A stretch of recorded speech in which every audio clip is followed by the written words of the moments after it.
চিকিৎসার জন্য কাল যুক্তরাজ্য যাচ্ছেন খালেদা জিয়া। গুলশানের বাসায় দেখা করেছেন সিনিয়র নেতারা, দেশবাসীর কাছে চেয়েছেন দোয়া। 5 আগস্টের পর ধীরে ধীরে স্পষ্ট হচ্ছে বিএনপি এবং জামায়াতের আলাদা চরিত্র। আদর্শিক কারণেই দুটি দল ভিন্ন বলছেন নেতারা। যারা মুক্তিযুদ্ধের বিরোধিতা করেছে, যারা মুক্তিযুদ্ধের বিরোধিতা করে এখন পর্যন্ত ক্ষমা চায় নাই, তাদেরকে প্রতিদ্বন্দ্বী মনে করে না। নির্বাচন করলে ভাই ভাই তো ঝগড়া করে। যখন মানুষ তারা নিজেরা নিজেদের কথা বলবে, আলোচনা করবে, তারা নিজের স্বার্থের কথাটাই বলবে, এটা স্বাভাবিক।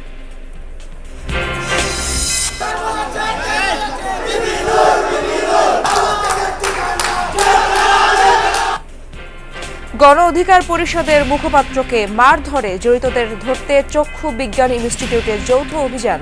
5 ঘন্টা পর 2 আসামি গ্রেফতার।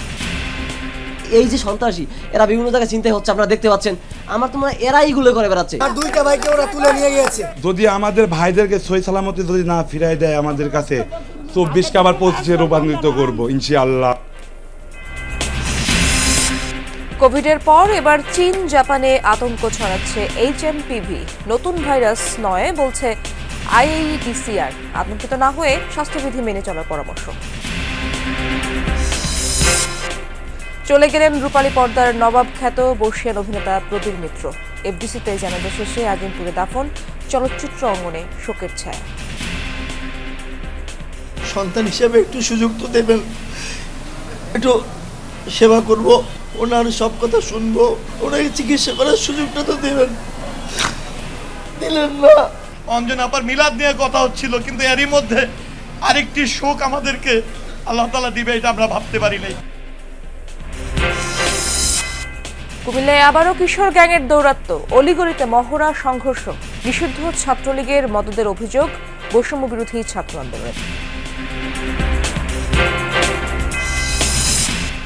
ইন্টারন্যাশনাল কল রেট গোপন করে 7,500 কোটি টাকা পকেটে পুরেছে আওয়ামী সিন্ডিকেট। বিটিআরসির অনুসন্ধানে মিলেছে সত্যতা।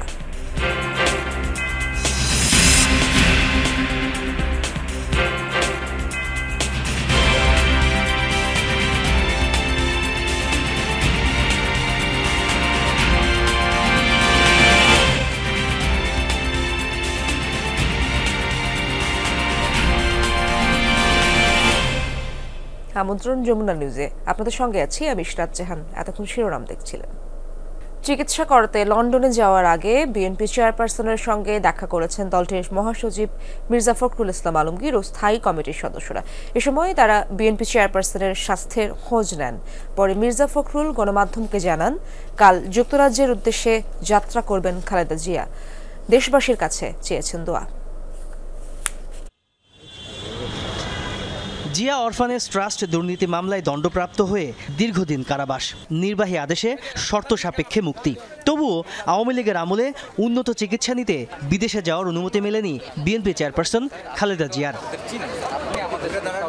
জুলাইয়ে ছাত্র জনতার অভ্যুত্থানের মাধ্যমে শেখ হাসিনা সরকারের পতনের পর স্থায়ী মুক্তি পান খালেদা জিয়া। বিদেশে চিকিৎসা নিতে যাওয়ার ব্যাপারে তখন থেকেই শুরু প্রস্তুতি। অবশেষে মঙ্গলবার রাতে চিকিৎসা করাতে যুক্তরাজ্য যাচ্ছেন খালেদা জিয়া। রোববার রাতে খালেদা জিয়ার বাসভবনে সাক্ষাৎ করেন বিএনপির স্থায়ী কমিটির সদস্যরা। ছিলেন বিএনপি চেয়ারপারসনের ব্যক্তিগত চিকিৎসক AJM জাহিদও। পরে ব্রিফ করেন দলের মহাসচিব মির্জা ফখরুল ইসলাম আলমগীর। আমরা জাতীয় স্থায়ী কমিটির সকল সদস্য আমরা আজকে এসেছিলাম তাকে বিদায় শুভেচ্ছা জানাতে, এবং সেই সঙ্গে আমরা তার সঙ্গে আলাপ করেছি এবং কথা বলেছি, এবং পরম করুণাময় আল্লাহ তাআলার কাছে এই দোয়া চেয়েছি আমরা যে আল্লাহ তাআলা তাকে যেন সম্পূর্ণ সুস্থ করে আবার আমাদের মাঝে, দেশের মানুষের মাঝে ফিরে নিয়ে আসেন। এক প্রশ্নের জবাবে তিনি বলেন, আলাদা করে কোনো রাজনৈতিক আলাপ হয়নি, তবে দেশ ও দেশের মানুষের জন্য কাজ করার তাগিদ দিয়েছেন সাবেক প্রধানমন্ত্রী খালেদা জিয়া। নির্দেশনা দিয়েছেন যে একসাথে কাজ করো, জনগণের পক্ষে কাজ করো, গণতন্ত্রের পক্ষে কাজ করো। জানা গেছে প্রায় 2 মাস লন্ডনে অবস্থান করবেন খালেদা জিয়া। সেখানে দীর্ঘদিন পর দেখা হবে তার ছেলে ও দলের ভারপ্রাপ্ত চেয়ারম্যান তারেক রহমানের সঙ্গে। এ দফায় বিএনপি চেয়ারপারসনের সফর সঙ্গী হচ্ছেন ব্যক্তিগত চিকিৎসক, নার্স সহ 15 জন। লিভার সিরোসিস ও আর্থ্রাইটিসে আক্রান্ত খালেদা জিয়ার সুস্থতা কামনায় দেশবাসীর দোয়া চেয়েছেন বিএনপি নেতারা। তাজনুর ইসলাম, যমুনা নিউজ, ঢাকা। গত 16 বছরে বিএনপি এবং জামায়াতকে একটি শব্দে পরিণত করেছিল আওয়ামী লীগ। বিএনপি জামায়াত সন্ত্রাসী, উন্নয়ন বিরোধী সহ নানা তকমা দেয়া হতো তাদের। 5 আগস্টের পর আলাদা চরিত্র স্পষ্ট হচ্ছে বিএনপি এবং জামায়াতের। কথার আক্রমণে বিদ্ধ করছে একে অপরকে। নেতারা বলছেন আদর্শিক কারণেই দল দুটি আলাদা। আরিফুর রহমান সবুজের প্রতিবেদনে বিস্তারিত। দেশের রাজনীতির অনেক হিসেব নিকেশ ওলট পালট হয়ে যায় 5 আগস্ট। শেখ হাসিনাকে হঠাতে যারা একই সুরে একই পণে মাঠে নামেন, ধীরে ধীরে দল এবং সংগঠনগুলো প্রকাশ করতে থাকে নিজেদের ঘটনা। সরাসরি অনৈক্য না হলেও সাংগঠনিক ভিত্তি প্রমাণে ব্যস্ততা দেখা যায় অনেকের মাঝে। যে যেদিক থেকেই আমাদেরকে উস্কানি দেয়, কারো পাতা ফাঁদে আমরা পা দিব না। বিএনপির বহু বছরের মিত্র জামায়াতে ইসলামী জোট করে নির্বাচন ও সরকার গঠন এবং পরে বিরোধী হিসেবে হেনস্থারও ভাগিদার তারা। 5 আগস্টের গণ অভ্যুত্থানে আওয়ামী লীগ তাললয় হারালে সামনে আসছে পরের নির্বাচনের বিভিন্ন সমীকরণ। ভবিষ্যৎ রাজনীতিতে নিজেদের অবস্থান পোক্ত করতে আলাদা কৌশলে এগিয়ে যাচ্ছে বিএনপি জামায়াত। এক দলের নেতারা ছাড় দিয়ে কথা বলছেন না অন্য দলের কর্মকাণ্ড নিয়ে। এই চাঁদাবাজের বিরুদ্ধে কথা বলার কারণে কারোর গায়ে লাগছে, আমরা কিন্তু কোনো নাম বলতেছি না। তা আপনাদের গায়ে লাগে কেন? 5ই আগস্টের পর ইসলামী ব্যাংক কিভাবে গ্রাস করে নিল একটি রাজনৈতিক দলের অনুসারীরা, তাহলে আজকে কোন মুখে বলছেন এক চাঁদাবাজ পালিয়েছে, আরেক চাঁদাবাজকে কেউ দেখতে চায় না? কোনো কোনো ক্ষেত্রে কর্মীরাও জবাব দেওয়ার চেষ্টা করছেন শরীরী ভাষায়। বিভেদ কথার ভাষা ছাড়িয়ে রূপ নিয়েছে ছোটখাটো সংঘর্ষেও। নেতারা অবশ্য বলছেন আদর্শগত দিক থেকে বিএনপি এবং জামায়াত আলাদা। মাঠে যা ঘটছে সেটি আদর্শিক দূরত্ব থেকেই। যারা রাজনীতি করে তাদের মধ্যে এরকম দেখা যায়, অতীত বিভিন্ন দলে দেখা গিয়েছে। তো আমরা মনে করি না যে কথাগুলো বলছে এটাই তাদের সিদ্ধান্ত এবং সেভাবেই তারা অগ্রসর হবে। বিএনপি কোনোদিন মুনাফিকি করেনি। তারা 18 সালেও নির্বাচন করেছিল আমাদের ধানের শীষ নিয়ে। এখন তারা বিএনপি সম্বন্ধে সোচ্চার হয়েছে। আমি দেখছি পত্রপত্রিকা দেখেছি। এটা অন্য দল হিসাবে আর একটা দলের করতেই পারে। বিএনপি মধ্যপন্থী গণতান্ত্রিক দল হিসাবে সামনে রাখছে মুক্তিযুদ্ধের চেতনা। তাছাড়া সংগঠন হিসেবেও কলেবর অর্থাৎ সমর্থক গোষ্ঠী যে বিপুল তা বারবার প্রমাণিত। তাই জামায়াতকে আর যাই হোক নির্বাচনের প্রতিদ্বন্দ্বী মনে করেন না নেতারা। বিএনপি মুক্তিযোদ্ধার দল, সেই মুক্তিযোদ্ধার দল আর যাই কিছু হোক, যারা মুক্তিযুদ্ধের বিরোধিতা করেছে, যারা মুক্তিযুদ্ধের বিরোধিতা করে এখন পর্যন্ত ক্ষমা চায় নাই, তাদেরকে প্রতিদ্বন্দ্বী মনে করে না। প্রত্যেক দলের আলাদা আলাদা চিন্তা থাকে, তাদের স্বার্থও থাকে। নির্বাচন করলে ভাই তো ঝগড়া করে। যখন মানুষ তারা নিজেরা নিজেদের কথা বলবে, আলোচনা করবে, তাদের নিজের স্বার্থের কথাটাই বলবে, এটা স্বাভাবিক। গুঞ্জন আছে ইসলামী ও সমমনা দলগুলো নিয়ে বৃহত্তর জোট করতে চায় জামায়াত। যদিও আওয়ামী লীগ বিরোধী যুগপৎ আন্দোলনের সঙ্গীদের নিয়েই হাঁটার ব্যাপারে ইঙ্গিত দিয়ে যাচ্ছে বিএনপি। আমরা চাবো ইসলাম এদেশে কায়েম হোক, ইসলামী আইন চালু হোক। এখন আমার সহযোগী বা আমার পাশে যারা থাকবে তারা যদি এটা চায় তাহলে গোটা জাতির জন্য কল্যাণ হবে আমরা মনে করি। যদি না চায় তারা তাদের লাইনে কথা বলতে পারে, কারণ মতের স্বাধীনতা তো সবারই আছে। নির্বাচনের যে হিসাব নিকাশ গত 50 বছরের, এখানে তো কখনো তারা বিএনপির প্রতিদ্বন্দ্বী না। দুই দলের নেতারাই বলছেন দেশের বৃহত্তর ঐক্যে তাদের মধ্যে কোনো মতবিরোধ নেই। Let us agree to differ কথা বলেন, কিন্তু দেশটাকে এখানে যাতে মৌলিক জিনিসের ক্ষতি না হয়। আরিফুর রহমান সবুজ, যমুনা নিউজ, ঢাকা। শহীদ মিনারে গণ অধিকার পরিষদের মুখপাত্র ফারুক হাসানের ওপর হামলার অভিযোগে 2 শিক্ষার্থীকে গ্রেপ্তার করেছে শাহবাগ থানা পুলিশ। সোমবার দিবাগত রাত 4:30টার দিকে রাজধানীর চক্ষু বিজ্ঞান ইনস্টিটিউট থেকে তাদের গ্রেপ্তার করা হয়। এ সময় সেখানে চিকিৎসারত জুলাই আন্দোলনে আহতরা ক্ষোভে ফেটে পড়েন। হুঁশিয়ারি দেন আজ বেলা 12টার মধ্যে তাদের মুক্তি দেয়া না হলে কঠোর আন্দোলনে যাওয়ার। শহীদ মিনারে গণ অধিকার পরিষদের মুখপাত্র ফারুক হাসানের উপর হামলার অভিযোগে 4 জনকে ধরতে পুলিশ জাতীয় চক্ষু বিজ্ঞান ইনস্টিটিউটে গেলে এভাবেই ক্ষোভে ফেটে পড়েন জুলাই আন্দোলনে আহত শিক্ষার্থীরা। অন্যদিকে ইনস্টিটিউটের সামনে সন্ধ্যা থেকেই গেটে অবস্থান নেন ছাত্র অধিকার ও গণ অধিকার পরিষদের নেতাকর্মীরা।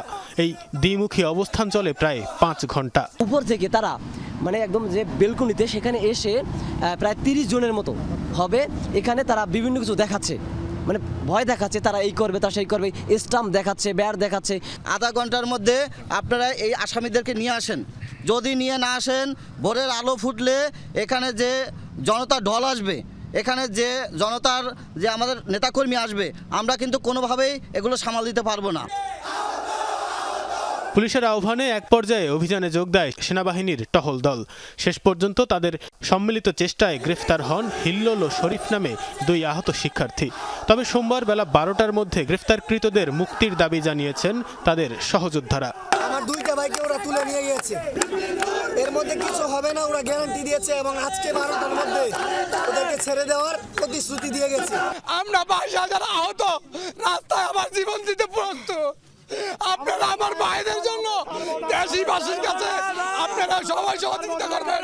যদি আমাদের ভাইদেরকে সহি সালামতি যদি না ফিরাই দেয় আমাদের কাছে, 24কে আবার 25-এ রূপান্তরিত করব। গ্রেফতারের পর হিল্লোল ও শরীফকে নেওয়া হয় শাহবাগ থানায়। পুলিশের কর্মকর্তা জানান, মামলার এজাহারে নাম থাকায় 4 জনের মধ্যে 2 জনকে গ্রেফতার করেছেন তারা। বাকিদের গ্রেফতারে চেষ্টা চলছে।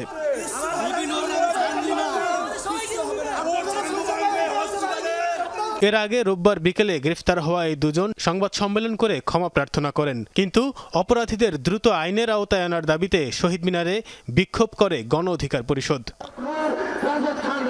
তানফির সিদ্দিক টিপু, যমুনা নিউজ, ঢাকা। চলে গেলেন বাংলা চলচ্চিত্রের রঙিন নবাব খ্যাত বর্ষিয়ান অভিনেতা প্রবীর মিত্র। তার মৃত্যুতে ঢালিউড সহ সংস্কৃতি অঙ্গনে নেমে এসেছে শোকের ছায়া। রোববার রাত 10:15টার দিকে রাজধানীর একটি বেসরকারি হাসপাতালে শেষ নিঃশ্বাস ত্যাগ করেন তিনি। খবর শুনে সেখানে ছুটে যান স্বজন ও শুভানুধ্যায়ীরা। বাদজোহর ধর্মান্তরিত এই অভিনেতার জানাজা হবে এফডিসিতে, এরপর তাকে আজিমপুর কবরস্থানে দাফন করা হবে। চলে গেলেন বাংলা চলচ্চিত্রের রঙিন সিরাজউদ্দৌলা খ্যাত প্রবীর মিত্র। 81 বছর বয়সী প্রবীর মিত্র শারীরিক জটিলতা নিয়ে বেশ কিছুদিন ধরে হাসপাতালে ভর্তি ছিলেন। 1969 সালে জলছবি দিয়ে চলচ্চিত্র জগতে পদার্পণ প্রবীর মিত্রর। দীর্ঘ 5 দশকের চলচ্চিত্র ক্যারিয়ারে তিতাস একটি নদীর নাম, জীবন তৃষ্ণা, অশান্ত ঢেউ, গায়ের ছেলে, পুত্রবধূ সহ 4 শতাধিক চলচ্চিত্রে অভিনয় করেছেন এই অভিনেতা। গুণী এই অভিনেতার মৃত্যুতে চলচ্চিত্র অঙ্গনে নেমে এসেছে শোকের ছায়া। শিল্পীর প্রস্থানের খবর পেয়ে হাসপাতালে ছুটে যান দীর্ঘদিনের সহকর্মীরা। পরিণত বয়সে মৃত্যু হলেও জাতীয় চলচ্চিত্র পুরস্কারপ্রাপ্ত এই অভিনেতার বিদায় পীড়া দিয়েছে সকলকেই। সন্তান হিসেবে একটু সুযোগ তো দেবেন, একটু সেবা করব, ওনার সব কথা শুনবো, ওনাকে চিকিৎসা করার সুযোগটা তো দেবেন। দিলেন না। হসপিটাল থেকে জাস্ট মগবাজারে গেলাম, প্রবীর দাকে নিয়ে গল্প হচ্ছিল, কথা হচ্ছিল, অঞ্জনা আপার মিলাদ নিয়ে কথা হচ্ছিল, কিন্তু এরই মধ্যে আরেকটি শোক আমাদেরকে আল্লাহ তাআলা দিবে এটা আমরা ভাবতে পারি নাই। সোমবার বাদজোহর প্রবীর মিত্রের প্রথম জানাজার নামাজ হবে তার দীর্ঘদিনের কর্মস্থল এফডিসিতে। এরপর একটি বেসরকারি টিভি চ্যানেলে দ্বিতীয় জানাজা শেষে আজিমপুর কবরস্থানে চিরনিদ্রায় শায়িত হবেন তিনি। ওনার নামাজে জানাজা এফডিসির মসজিদে অনুষ্ঠিত হবে, আর বাদজোহর অনুষ্ঠিত হবে, এবং ওখান থেকে আমরা চ্যানেল আইতে একটা বোধহয় একটা অনুষ্ঠান হবে, ওখান থেকে তারপরে আমরা আজিমপুর কবরস্থানে ওনাকে দাফন করব। আপনারা সবাই ওনার জন্য, ওনার রুহের মাগফিরাতের জন্য দোয়া করবেন। প্রবীর মিত্রের চলে যাওয়ায় বাংলা চলচ্চিত্রের ইতিহাসের একটি অধ্যায়ের পরিসমাপ্তি ঘটল। বাংলা চলচ্চিত্রের মসনদ আগলে রাখতে আর কোনোদিন ফিরবেন না রঙিন নবাব সিরাজউদ্দৌলা। তানফির সিদ্দিক টিপু, যমুনা নিউজ, ঢাকা। সম্প্রতি চীন ও জাপানে ছড়িয়ে পড়া HMPV আসলে কি? লক্ষণ, ধরন আর সংক্রমণের বৈশিষ্ট্যই বাকি। এই ভাইরাস কি আদৌ মরণঘাতী হবে বাংলাদেশে? এ নিয়ে কি কাজ করছে রোগতত্ত্ব, রোগ নিয়ন্ত্রণ ও গবেষণা ইনস্টিটিউট? জনস্বাস্থ্য বিশেষজ্ঞরাই বা কি পরামর্শ দিচ্ছেন? বিস্তারিত জেনেছেন সহকর্মী আখলাকুস সাবা। করোনা মহামারীর 5 বছর পর নতুন ব্যাধি আতঙ্কে চীন। প্রাথমিক ধারণা, রাইনোভাইরাস এবং এইচএমপি ভাইরাসের সংক্রমণে দেশটিতে রহস্যময় এই রোগের প্রাদুর্ভাব, যার মূল লক্ষণ শ্বাসতন্ত্রের জটিলতা। এইচএমপি বা হিউম্যান মেটানিউমো ভাইরাসের লক্ষণ শনাক্ত হয়েছে জাপানেও। কেমন এই ভাইরাসের মিউটেশন আর কতটা ভয়াবহ সংক্রমণ, এ বিষয়ে জানান রোগতত্ত্ব, রোগ নিয়ন্ত্রণ ও গবেষণা ইনস্টিটিউট IDCR এর পরিচালক। অন্য রেসপিরেটরি ভাইরাস যেভাবে ছড়ায় বা যেভাবে মানুষকে আক্রান্ত করে, এই ভাইরাসটাই একইভাবেই কাজ করে। যদি উদাহরণ হিসাবে আমরা যেমন ইনফ্লুয়েঞ্জা ভাইরাসের কথা বলতে পারি, এটা ওরকমই একটা ভাইরাল জনিত অসুখ, যেখানে জ্বর, সর্দি, কাশি এগুলো হয়। এ নিয়ে বাংলাদেশে উদ্বেগের কোনো কারণ নেই বলছেন ডক্টর তাহমিনা। জানান, এটা নতুন কোনো ভাইরাস নয়। কোভিড-19 একটা নতুন বা SARS-CoV-2 একটা নতুন ভাইরাস ছিল, যেই জন্য এই মহামারীটা হয়েছিল। কিন্তু হিউম্যান মেটানিউমো ভাইরাসের উপস্থিতি অন্য দেশে যেমন ছিল, বাংলাদেশেও সেরকম ছিল এবং এখনও আছে। এই মেটানিউমো ভাইরাস নিয়ে ওরকম দুশ্চিন্তার কোনো কারণ নাই। এটা একটা নর্মাল কমন কোল্ড যেভাবে করে বা যা কিছু হয় সেরকম পর্যায়ে এটা। জনস্বাস্থ্য বিশেষজ্ঞরা বলছেন, দেশে আগেও এইচএমপিভির অস্তিত্ব ছিল, এখনও শিশু আর প্রবীণদের শরীরে মিলবে অস্তিত্ব। তবে আতঙ্কিত হওয়া যাবে না, বরং করোনার মতো স্বাস্থ্যবিধি মেনে চললেই সংক্রমণ থেকে দূরে থাকা সম্ভব। অধিকাংশ ভাইরাসেরই সরাসরি কোনো ঔষধ নেই, কিন্তু লক্ষণ ভিত্তিক চিকিৎসা আছে, এটারও তাই আছে। কাজে আমরা আমাদের স্বাস্থ্যবিধি মেনে চলব এবং আমাদের যারা চিকিৎসা গবেষণা প্রতিষ্ঠান আছেন, এখন আমাদের প্রয়োজন হবে কোভিড শনাক্ত করার পাশাপাশি, ইনফ্লুয়েঞ্জা শনাক্ত করার পাশাপাশি এই হিউম্যান মেটানিউমো ভাইরাস হয়েছে কিনা সেটা শনাক্ত করা প্রয়োজন। 2013 সালে নেদারল্যান্ডস, যুক্তরাজ্য, ফিনল্যান্ড, অস্ট্রেলিয়া, কানাডা, যুক্তরাষ্ট্র ও চীনে শনাক্ত হয়েছিল এইচএমপি ভাইরাস। আখলাকুস সাফা, যমুনা নিউজ, ঢাকা। কুমিল্লায় আবারও মাথাচাড়া দিয়ে উঠেছে কিশোর গ্যাংয়ের সদস্যরা।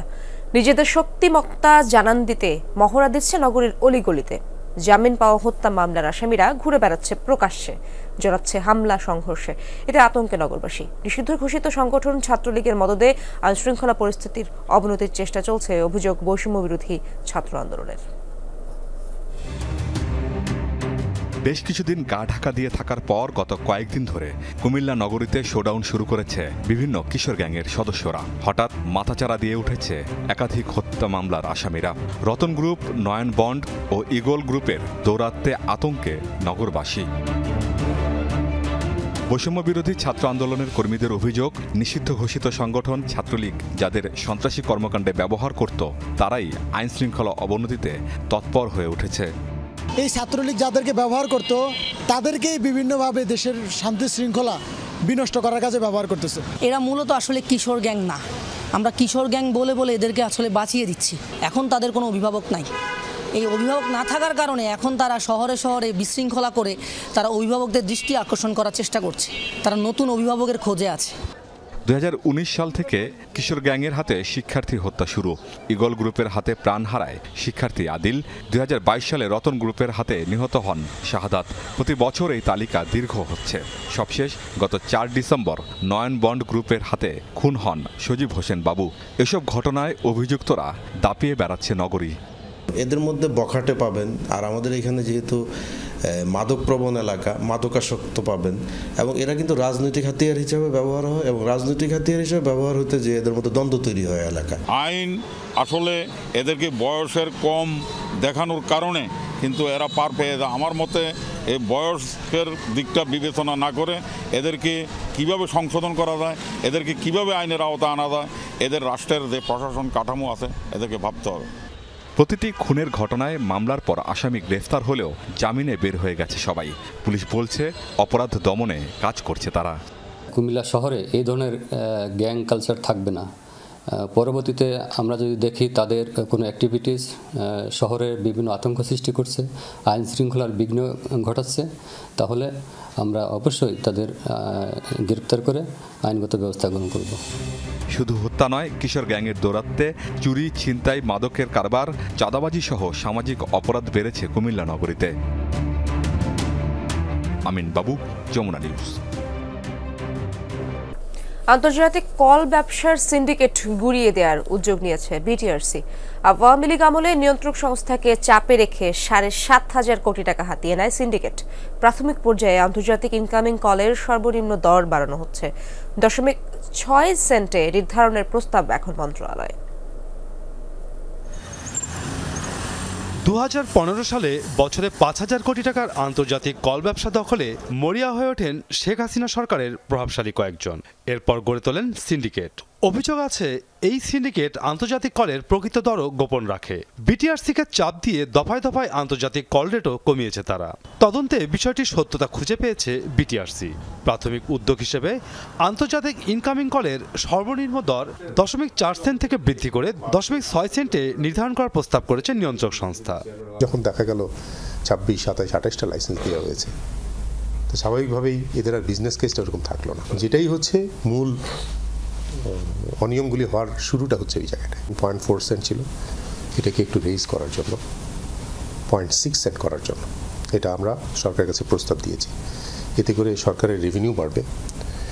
এই যে কস্টটা রেইজ করলাম, এটার কোনো ইম্প্যাক্ট আমার এখানে পড়বে না, আমাদের এখানে কোনো গ্রাহকের উপর পড়বে না, বিকজ এটা আসে হচ্ছে বাইরে থেকে। বিটিআরসির প্রাথমিক উদ্যোগে সরকারের রাজস্ব বৃদ্ধি পাবে। তবে এখনও যে প্রক্রিয়ায় আন্তর্জাতিক কল আদান প্রদান চলছে সেটি বেআইনি, এমন অভিমত খাত সংশ্লিষ্টদের। 4 সেন্ট থেকে 6 সেন্ট করবেন অথবা আপনি আরও বাড়াবেন, আমার হিস্সা আমি বেশি পাবো, কিন্তু it's remain illegal, it's remain outside the IELTS policy. আমাদেরকে মনে রাখতে হবে এই পুরো জিনিসটা করা হয়েছিল ট্রায়ালের নামে এবং গত 5 বছর ধরে এটা চলছে। সো যেটা আগেও অবৈধ ছিল সেটা আপনি যে নামে ডাকেন না কেন এখন সেটা এখনো অবৈধ আছে। অবৈধ পথে কল আসা যাওয়া বন্ধ করা এবং যথাযথ রাজস্ব আদায়ের লক্ষ্যে 2008 সালে international long distance telecommunication service পলিসির আওতায় 3 স্তর ভিত্তিক এই পদ্ধতি চালু করে বিটিআরসি। এরপর 6 মাসের জন্য পরীক্ষামূলক কার্যক্রমের কথা বলে 9 বছর ধরে আরও একটি বাড়তি স্তর তৈরি করে পুরো ব্যবসা কবজা করেন বিগত সরকারের প্রভাবশালীরা। বিষয়টি আমলে নিয়ে এই আইএলটিটিস পলিসি পর্যালোচনার কথা জানায় বিটিআরসি। অনেকেই মধ্যস্বত্বভোগীর মতো হয়ে আছেন, কোনো রকমের ভ্যালু ক্রিয়েট করছেন না বা সিগনিফিকেন্টলি ভ্যালু ক্রিয়েট করছেন না, কিন্তু কস্ট বেড়ে যাচ্ছে। সো আমাকে সার্ভিস যদি কস্ট এফিশিয়েন্ট করতে হয়, এরকম অনেক ইন্টারমিডিয়েট গ্রুপকে বাদ দিতে হবে। এখন আমরা চিন্তা করছি যে IGW, ICX, এদিকে হচ্ছে IIG, নিক্স, এগুলিকে রিভিউ করছি আমরা। গত 9 বছরে আন্তর্জাতিক কলের প্রকৃত দর গোপন করে আওয়ামী সিন্ডিকেট পকেটে ঢুকিয়েছে অন্তত 7,500 কোটি টাকা। আসাদুজ্জামান রবিন, যমুনা নিউজ, ঢাকা। কুয়াশার আবির মাখানো হিম বাতাস নিয়ে সারা দেশে জেঁকে বসেছে শীত। গুঁড়ো পিঠাপুলির বড় অনুষঙ্গ খেজুরের রসেরও যোগান এসেছে প্রকৃতিতে। এ বিষয়ে আরো জানবো, যশোরে যেতে চাই আমার সহকর্মী জাহিদ হাসান সেখানে রয়েছেন। জাহিদ, আজ আপনার জেলায় শীত কেমন অনুভূত হচ্ছে সে ব্যাপারে জানাবেন এবং রস সংগ্রহের চিত্রটা আপনি দেখছেন, কতটা ব্যস্ত সময় পার করছেন গাছিরা আজ?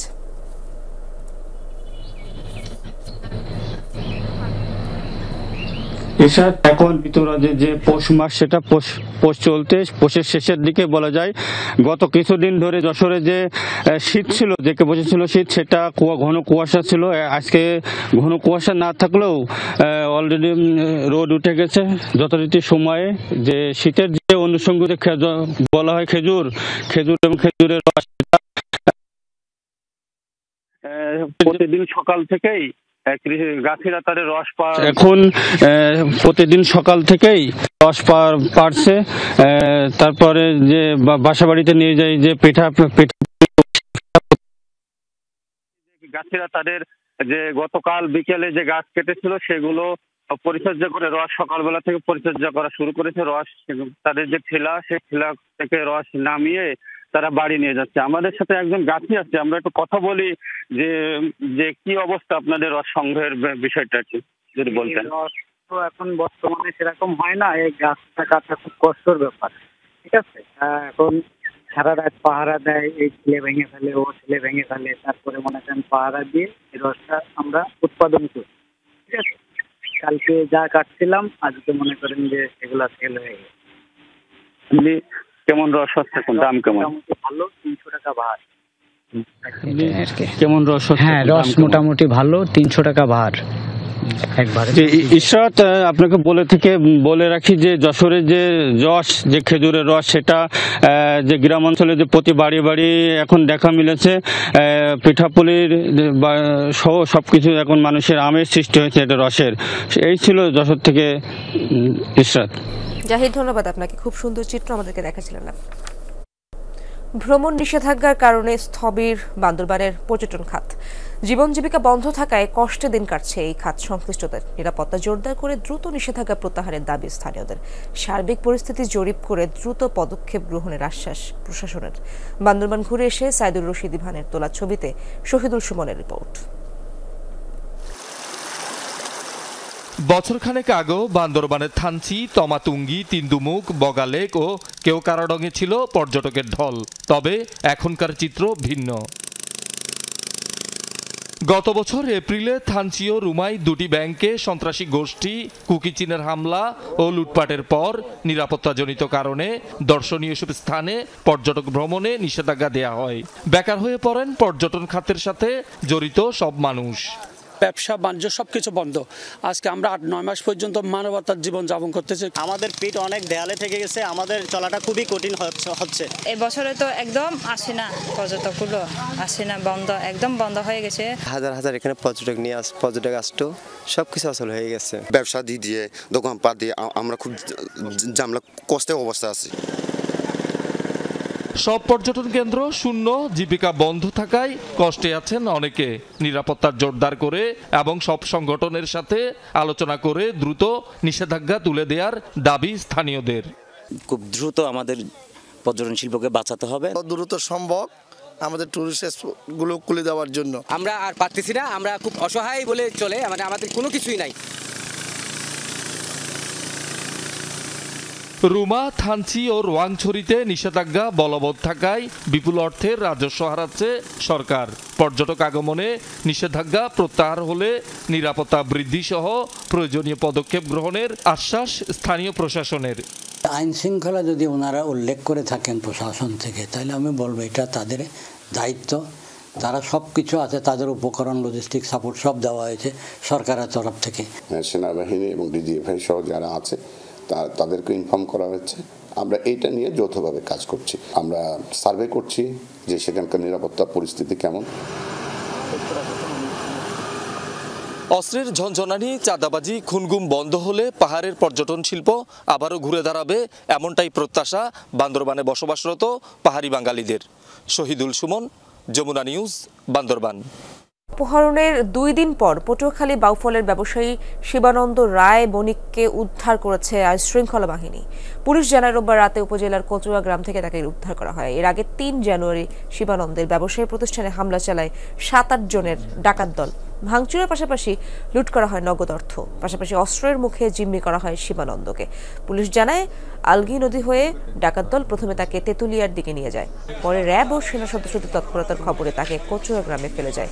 সেখান থেকেই তাকে উদ্ধার করেছে যৌথ বাহিনী। প্রাথমিক স্বাস্থ্য পরীক্ষা শেষে শিবানন্দকে পরিবারের কাছে হস্তান্তর করা হয়েছে। জড়িতদের ধরতে কাজ চলছে।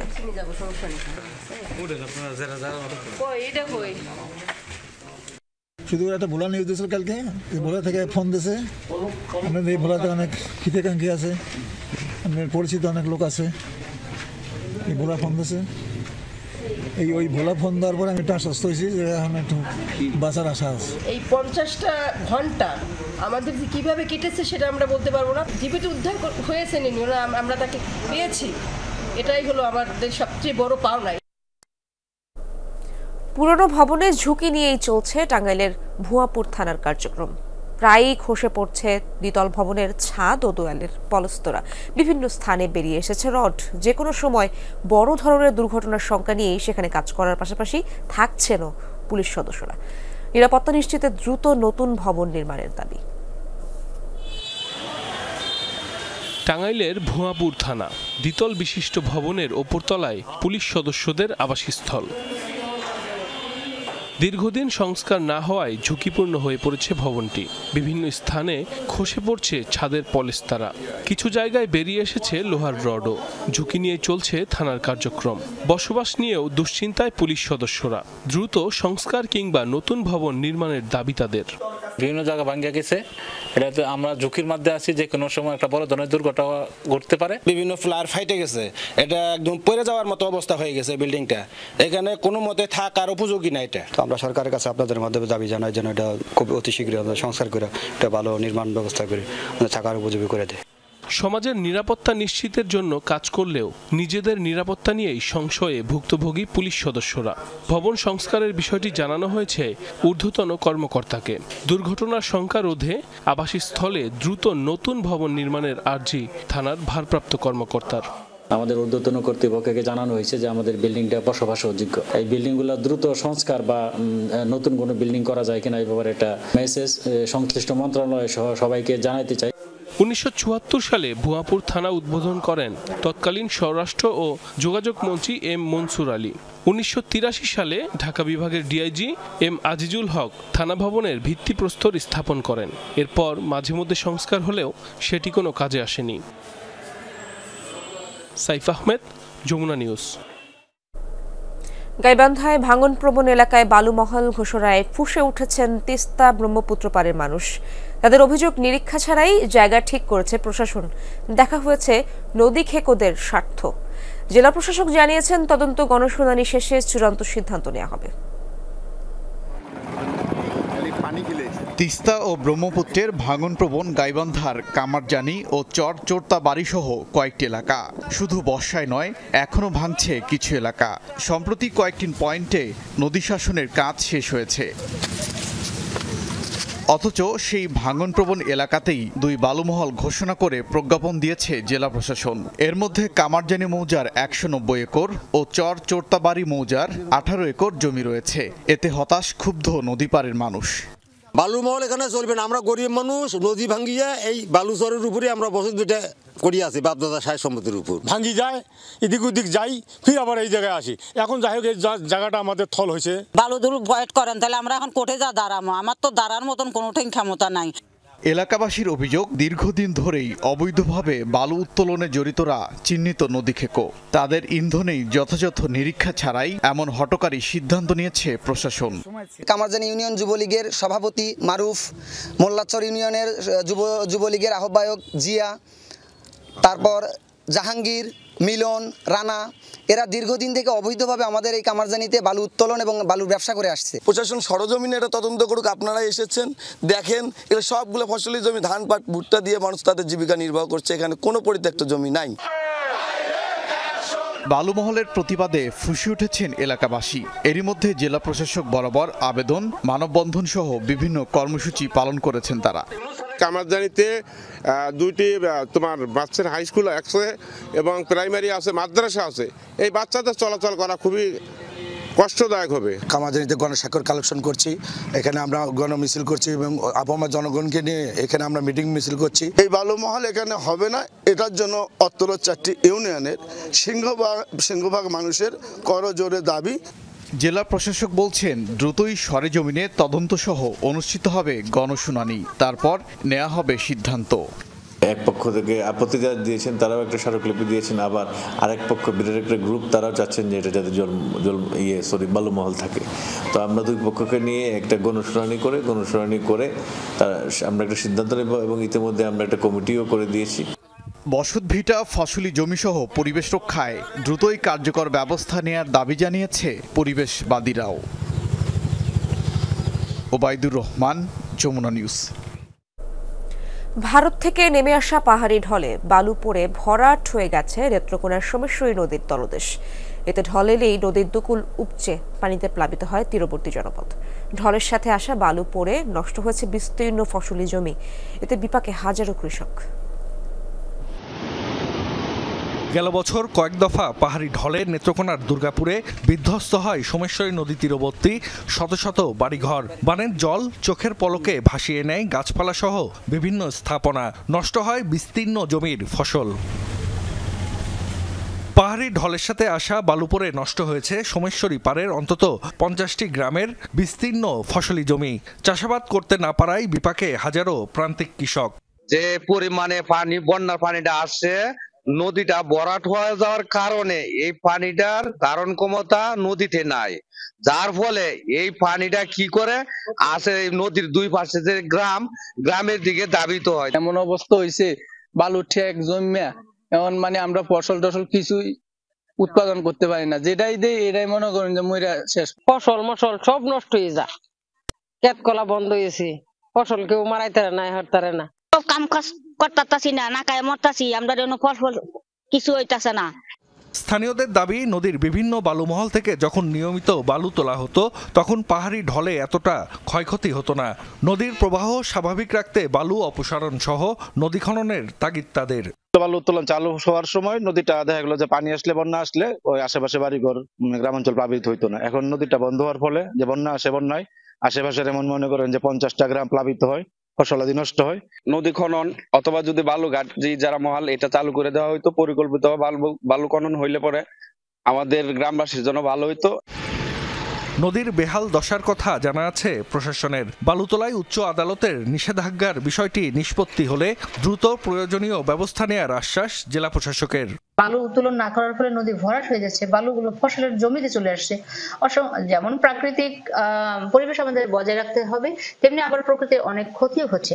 তো আমরা এগুলোর জন্য কাজ করছি। আমরা সলিসিটর উইং এবং কোর্টে আমরা জানিয়েছি আমাদের এই যে এখানকার যে অবস্থা, সেটি আমরা ভালোভাবেই তাদেরকে জানিয়েছি। আমরা আশাবাদী এ মাসে হয়তো এটি একটি নিষ্পত্তি হবে। সোমেশ্বরী নদীর নাব্য রক্ষায় জেলা প্রশাসন থেকে প্রতি বছর প্রায় 100 কোটি টাকায় 5টি বালুমহাল ইজারা দেয়া হতো, কিন্তু ইজারার শর্ত অমান্য করে নির্বিচারে বালু ও নুড়ি পাথর তোলা হতো এই নদী থেকে। অনিয়ন্ত্রিত বালু ও নুড়ি পাথর উত্তোলন বন্ধে বাংলাদেশ পরিবেশ আইনবিদ সমিতির রিটের পরিপ্রেক্ষিতে 2024 সালের ফেব্রুয়ারিতে বালু ও পাথর তোলায় নিষেধাজ্ঞা দেন উচ্চ আদালত। জাহিদ হাসান, যমুনা নিউজ।